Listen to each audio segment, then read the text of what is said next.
आगे भीतर का आगे आसो मैम नमस्कार आगे बस ଆପଣ କିଏ ଟିକେ କହିଛ ଆଜ୍ଞା ମୁଁ ଯେ ଗୋଟେ ଗାଁର ଗରିବ କୃଷକ କୁହନ୍ତୁ ଆପଣଙ୍କର ଅସୁବିଧା କ'ଣ ହେଲା ଗୋଟେ ଗାଈଟା ଗୋଟେ କିଣିଥିଲି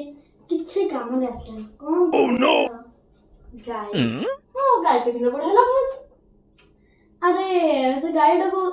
ସବୁଜ ରଙ୍ଗର ଖାଦ୍ୟ ଦେଲେ ହିଁ ସେ ଖାଉଛି ଆଉ ନଡ଼ା କୁଟା କିଛି ସେ ଖାଉନି ଆଉ ତୋରାଣି ବି ସେ ଖାଉନି ତ ସାଂଘାତିକ ଘଟଣା ଅଛି ଆଉ ଟିକେ ମୋତେ ଭାବିବାକୁ ଆଇଡ଼ିଆ ହଁ ଦେଖନ୍ତୁ ସେ ଖାଉନି ନା ଆରେ ଦୋକାନରୁ କିଣିଦେବେ ସବୁ